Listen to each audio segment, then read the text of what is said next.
प्रणाम दोस्तों, कैसे हैं आप सब। आप सबका एक बार फिर से हार्दिक स्वागत है आपके अपने YouTube चैनल महाकाल भक्ति ज्ञान में। दोस्तों, अधिक मास के कृष्ण पक्ष की एकादशी को परमा एकादशी कहते हैं। यह व्रत इस वर्ष में 13 अक्टूबर यानी मंगलवार के दिन है। इस दिन विधि पूर्वक भगवान विष्णु की पूजा की जाती है तथा परमा एकादशी व्रत की कथा सुनी जाती है। कृष्ण पक्ष की परमा एकादशी के व्रत से समस्त पाप, दुख और दरिद्रता दूर होती है।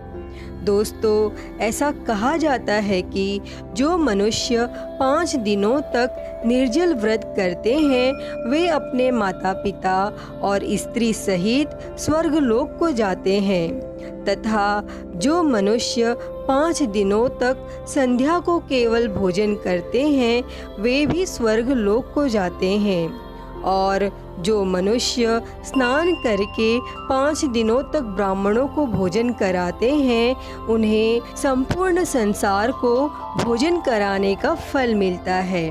और इस व्रत में जो व्यक्ति घोड़े दान करते हैं उन्हें तीनों लोक दान करने का फल मिलता है तथा जो मनुष्य उत्तम ब्राह्मण को तिल दान करते हैं वे तिल की संख्या के बराबर विष्णु लोक में रहते हैं और जो घी का पात्र दान करते हैं वह सूर्य लोक को जाते हैं तथा जो मनुष्य 5 दिनों तक ब्रह्मचर्य पूर्वक रहते हैं वे भी स्वर्ग जाते हैं। तो दोस्तों, आइए अब सुनते हैं परमा एकादशी व्रत की कथा।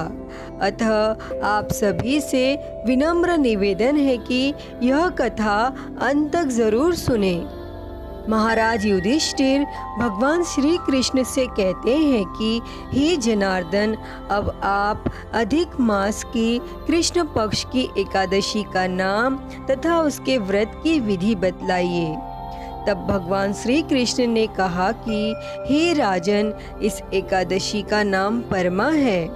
इसके व्रत से समस्त पाप दूर होकर इस लोक तथा परलोक में मुक्ति मिलती है। इसका व्रत उपयुक्त विधि से करना चाहिए और भगवान विष्णु की धूप, दीप, नैवेद्य, पुष्प आदि से पूजा करनी चाहिए।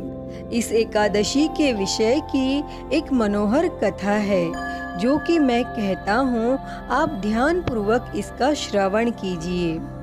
काम्पिल्य नगर में सुमेधा नाम का एक ब्राह्मण रहता था। उसकी स्त्री अत्यंत ही पवित्र तथा पतिव्रता थी। वह किसी पूर्व पाप के कारण अत्यंत दरिद्र थी। उसे भिक्षा मांगने पर भी भिक्षा नहीं मिलती थी। वह सदैव वस्त्रों से रहित होते हुए भी अपने पति की सेवा करती रहती थी। वह अतिथि को अन्न देकर स्वयं भूखी रह जाती थी और पति से कभी किसी वस्तु की मांग नहीं करती थी। जब सुमेधा ने अपनी पत्नी को अत्यंत दुर्बल देखा तो वह बोला कि हे प्रिय, जब मैं धनवानों से धन मांगता हूँ तो वह मुझे नहीं देते। गृहस्थी केवल धन से ही चलती है। अब मैं क्या करूँ? इसीलिए यदि तुम्हारी राय हो तो मैं परदेश जाकर कुछ उद्योग करूं, क्योंकि विद्वानों ने उद्योग की प्रशंसा की है।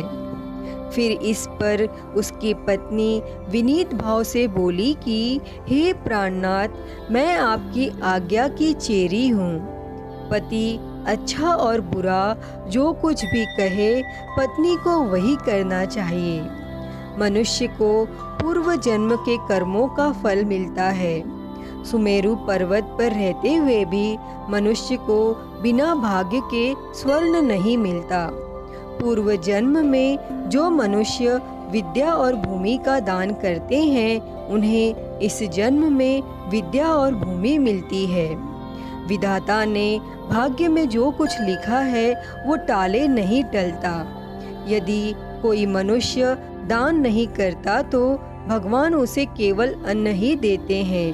इसीलिए आपको इसी स्थान पर रहना चाहिए, क्योंकि मैं आपका वियोग नहीं सह सकती।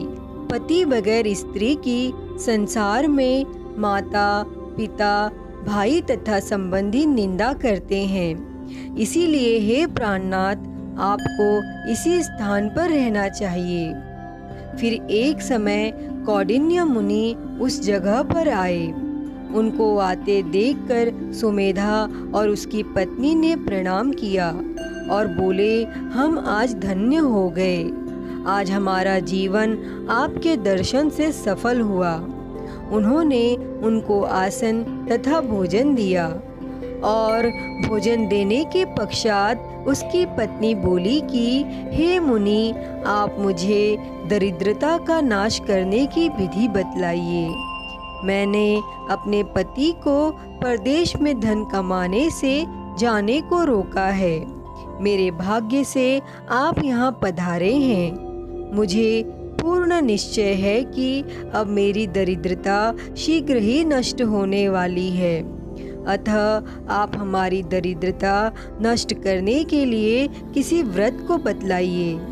तब इस पर कौंडिन्य मुनि ने कहा कि मलमास की कृष्ण पक्ष की परमा एकादशी के व्रत से समस्त पाप, दुख और दरिद्रता आदि नष्ट हो जाते हैं। जो मनुष्य यह व्रत करता है वो धनवान हो जाता है।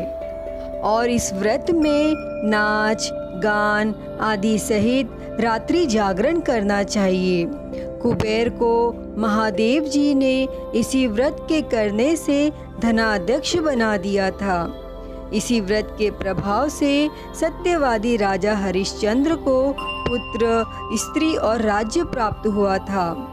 तब कौंडिन्य मुनि ने ब्राह्मणी को एकादशी के व्रत की समस्त विधि कह सुनाई और फिर बोले कि हे ब्राह्मणी, पंचरात्रि व्रत इससे भी अधिक उत्तम है।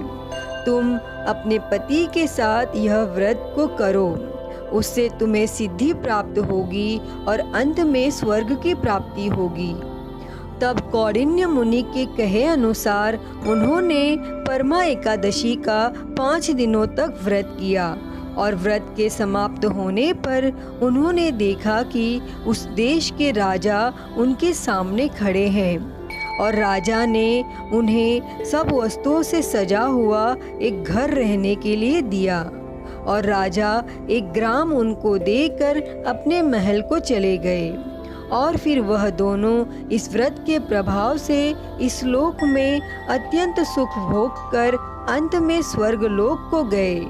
फिर भगवान श्री कृष्ण ने कहा कि हे राजन, जो भी मनुष्य परमा एकादशी का व्रत करता है उसे समस्त तीर्थों व यज्ञों आदि का फल मिलता है।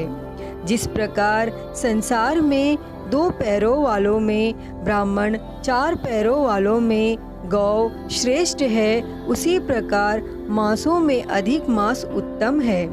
इस महीने में पंचरात्रि अत्यंत पुण्य देने वाली है। इस महीने में पद्मिनी और परमा एकादशी श्रेष्ठ है। उनके व्रत से समस्त पाप नष्ट हो जाते हैं। अतः दुर्बल मनुष्य को एक व्रत जरूर करना चाहिए। जो मनुष्य अधिक मास स्नान तथा एकादशी व्रत नहीं करते उन्हें आत्महत्या का पाप लगता है। यह मनुष्य योनि बड़े पुण्यों से मिलती है। इसीलिए मनुष्य को एकादशी का व्रत अवश्य करना चाहिए। हे युधिष्ठिर, जो आपने पूछा था सो मैंने आपको बतला दिया। अब आप इस व्रत को भक्ति सहित कीजिए।